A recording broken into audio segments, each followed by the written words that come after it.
जनपद बाराबंकी में स्वाट सर्विलांस और थाना घुंघटेर पुलिस की संयुक्त टीम ने हनुमंत लाल उर्फ हनुमान हत्याकांड का सफल खुलासा कर दिया है। पुलिस ने इस मामले में मृतक की पत्नी सहित 2 अभियुक्तों को गिरफ्तार किया है। पुलिस अधिकारियों के अनुसार जांच में खुलासा हुआ कि पारिवारिक विवाद के चलते इस हत्या की साजिश रची गई थी। अपर पुलिस अधीक्षक उत्तरी विकास चंद्र त्रिपाठी ने मीडिया से बातचीत में बताया कि दोनों आरोपियों को गिरफ्तार कर आवश्यक कार्रवाई की जा रही है। अक्टूबर को सुबह थाना घुंघटेर पुलिस को सूचना मिली 112 के माध्यम से कि एक व्यक्ति का जो कि हनुमंत, जिनका नाम हनुमंत है, उनका एक्सीडेंट हो गया है।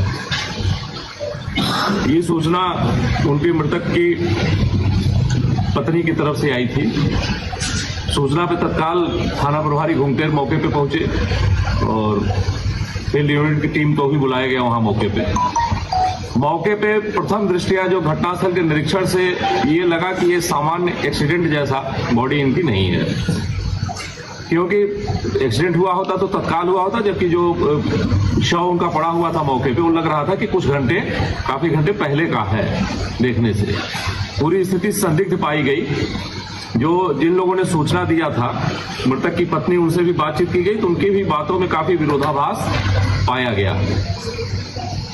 इसमें तत्काल एक टीम गठित करके लगाया गया और इस टीम के द्वारा सारे जितने इससे जुड़े हुए डिजिटल एविडेंस थे, आसपास के सीसीटीवी कैमरों की रिकॉर्डिंग थी, वो संकलित की गई और जितने भी संबंधित लोग थे उनसे पूछताछ की गई। इनकी कॉल डिटेल्स वगैरह भी चेक की गई। इसके आधार पर जो घटनाक्रम निकल करके आया वो काफी गंभीर था। इसमें ये जानकारी हो पाई कि मृतक की पत्नी से उसका संबंध ठीक नहीं था। जो पूछताछ से जो चीजें निकल के आई, घर परिवार के लोगों ने बताया कि मृतक की पत्नी का संबंध कहीं अन्य भी कुछ स्थानों पे था। इस बात को लेकर के मृतक और उनकी पत्नी के मध्य हमेशा विवाद होता रहता था और इसी के बाद इनकी पत्नी के द्वारा इनको अपने रास्ते से हटाने की, इनकी हत्या करने की योजना बनाई गई। इस क्रम में इनका एक संबंध कमलेश नाम के एक ई रिक्शा चालक से हुआ, जो कि मूल रूप से फतेहपुर का रहने वाला था, थाना फतेहपुर क्षेत्र का, लेकिन लखनऊ में अपरान चौकी के पास वो रह रहा था। ई रिक्शा उसके पास था, ई रिक्शा ड्राइवर था। इससे विगत कुछ दिनों से इनका संबंध हुआ था और इन दोनों लोगों ने मिल करके इसके मृतक को, जो कि इनका पति था, उसको रास्ते से हटाने की योजना बनाई। कल ये लोग लखनऊ गए हुए थे और लखनऊ से वापस देवा होते हुए लौट रहे थे। रास्ते में देवा के पास इसने कहा कि मुझे मोटरसाइकिल से आना था इनको, लेकिन बताई कि मुझे ठंडी लग रही है और मैं ऑटो रिक्शा वहां पे था, ई रिक्शा था, ई रिक्शा से अब जाने के लिए बताया। और जो अभियुक्त कमलेश है, कमलेश का ई रिक्शा एग्जैक्ट उसी पॉइंट पे लगा था जहां पे इसने बाइक रोकी और ये जाकर के अभियुक्ता उसी ई रिक्शा में बैठ गई कमलेश के। वहां से ये उसके ई रिक्शा से चल करके अपने गांव के समीप तक पहुंचे। गांव के पहले का जो एरिया था, मुख्य मार्ग से कट करके इनके गांव पे जो सड़क जाती थी, जो मृतक की पत्नी थी वो ई रिक्शा पे अपने बच्चों के साथ थी और मृतक अपनी मोटरसाइकिल से जा रहे थे।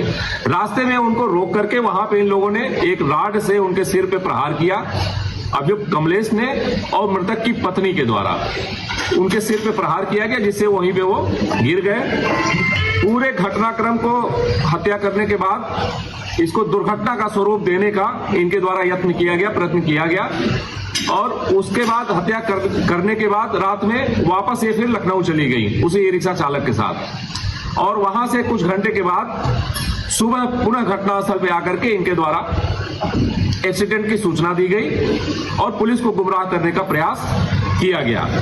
इस घटना में समुचित साक्ष्यों के आधार पे सारे जितने डिजिटल एविडेंस है, 2 लोगों की गिरफ्तारी की गई है। जो मृतक थे उनके भाई के द्वारा ये इस घटना में एफआईआर पंजीकृत कराई गई, जिसमें मृतक की पत्नी को और उनके जानने वाले जो उनके मित्र थे कमलेश, उनको नामजद कराया गया। और घटना में पूरे सभी साक्ष्य संकलित हो जाने के पश्चात मृतक की पत्नी को और ई रिक्शा चालक कमलेश, जो कि उनका परिचित था, दोनों की गिरफ्तारी कर ली गई है। इनके पास से जो आला कतल सरिया जिससे सिर में चोट पहुंचाई गई थी वो बरामद किया गया। इसके अतिरिक्त घटना में प्रयुक्त मोबाइल फोन और घटना में प्रयुक्त ई रिक्शा भी बरामद कर लिया गया है। हमारी टीम इनसे लगातार पूछताछ कर रही है। सारे जितने साक्ष्य हमने संकलित किए हैं सभी साक्ष्यों को विश्लेषित किया जा रहा है। आगे और जो फैक्ट निकल करके आएंगे उसके आधार पर अग्रिम विधिक कार्रवाई की जाएगी।